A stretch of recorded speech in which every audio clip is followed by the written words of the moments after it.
Ya, kita minggu lalu sudah mulai masuk ke dalam hal baru. Kita sudah belajar mengenai flowchart. Jadi dengan flowchart ini kita bisa menjelaskan satu proses dengan menggunakan simbol-simbol yang ada. Flowchart juga bisa digunakan sebagai alat untuk menyampaikan informasi tentang program kepada orang lain. Masih ingat dalam bahasa Indonesianya flowchart itu apa? Ya, diagram alir. Jadi flowchart atau diagram alir ini bisa menggambarkan algoritma yang sudah kita susun. Dan flowchart harus dibuat dengan lebih detail dan terperinci. Misalnya, kita ingin menyuruh robot mengambil 1 gelas teh dari tempat yang ada. Ya, kita bisa saja menuliskan yang pertama, robot kita minta untuk ambil gelas, kemudian meletakkannya di tempat yang disediakan, kemudian menuang air atau teh yang ada, kemudian mengangkat gelas dan mengantarkannya ke mungkin di meja nomor kesekian. Tapi bila kita tidak menyampaikannya secara detail, akan banyak terjadi kesalahan. Misalnya untuk mengisi air atau teh ke dalam gelas, mau seberapa banyak. Kalau tidak diperintahkan mungkin hanya 1 atau 2 tetes saja yang sampai di gelas. Atau mungkin juga robot tidak akan tahu meja nomor 7 berada di mana. Apakah dia harus belok kiri atau belok kanan. Itu gunanya flowchart menggambarkan lebih detail dan terperinci.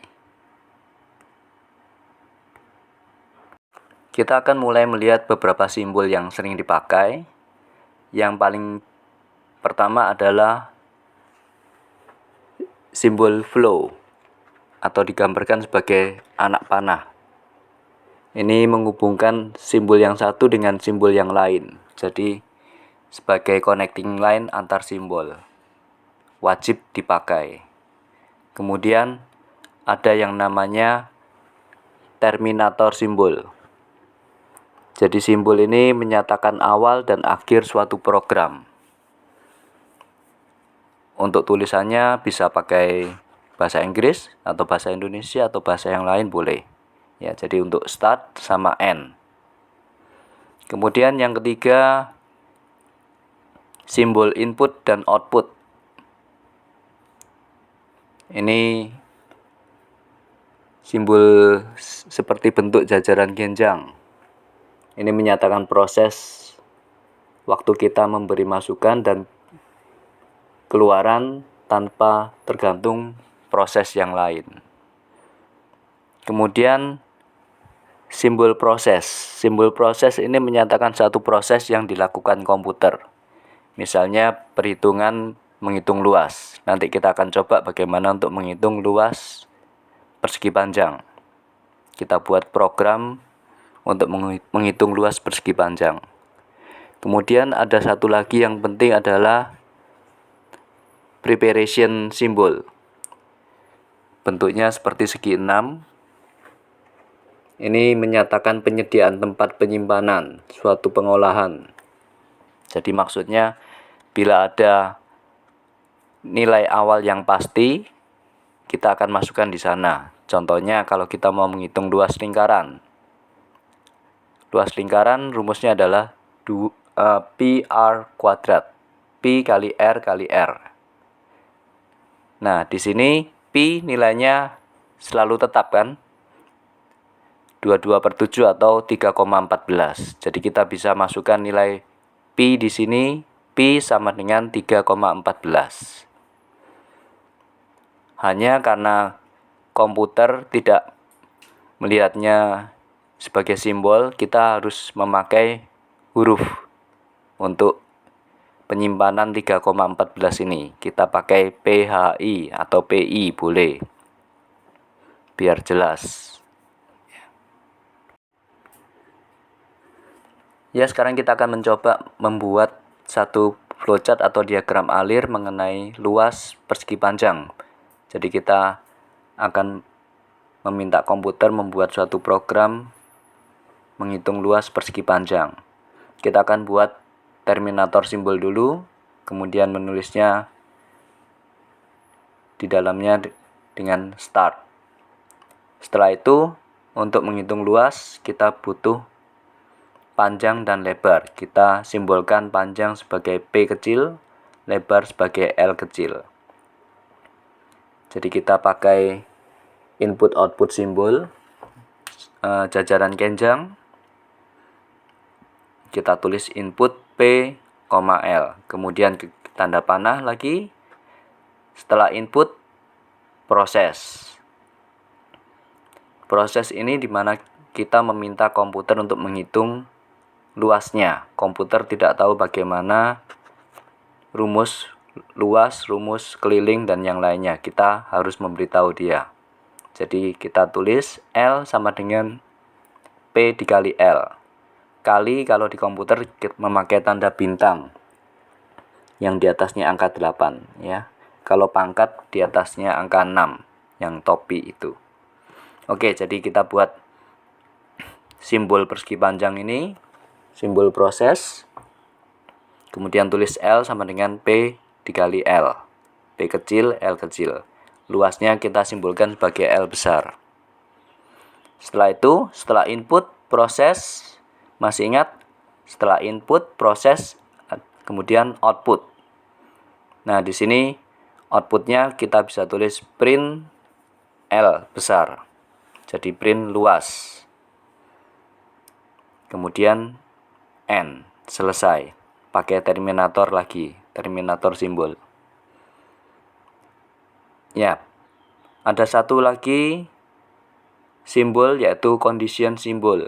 Condition simbol adalah berbentuk seperti belah ketupat, mungkin ya. Jadi di sini simbol ini menghasilkan dua kemungkinan jawaban yaitu ya atau tidak. Jadi seperti yes no question ya. Jadi seperti yes no question. Kita tulis kira-kira pertanyaan apa yang bisa menghasilkan yes no question. Nah, kita coba misalnya di sini mau hitung luas yang lain. Jika mau menghitung lagi, berarti kita arahkan flow-nya ke awal, ke bagian input P dan L. Kalau no, kita tidak mau menghitung lagi, kita langsung arahkan ke N seperti ini. Ya, jadi untuk decision symbol ada satu tanda panah masuk, ada dua tanda panah keluar. Satunya yes, satunya no. Ya atau tidak. Gitu. Selain itu ada simbol preparation. Preparation simbol ini untuk menyiapkan suatu nilai awal jika diperlukan.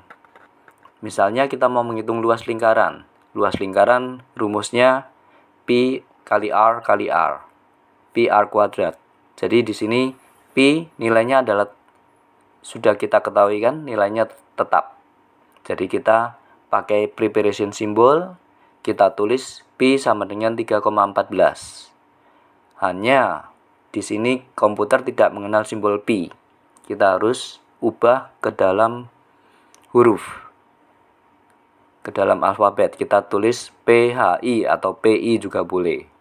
Jadi Pi sama dengan 3,14. Kita siapkan sebelum program mulai input atau mulai proses.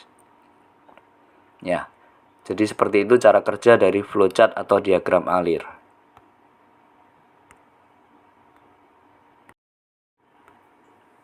Nah, sekarang kalian bisa buat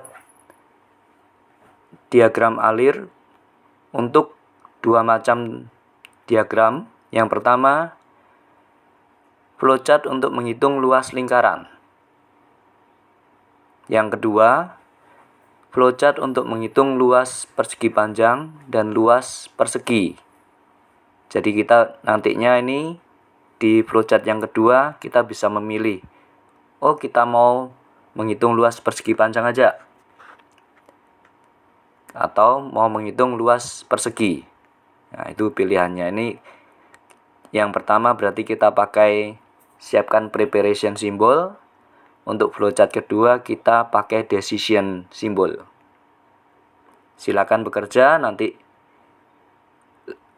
linknya bisa ditaruh di Schoology.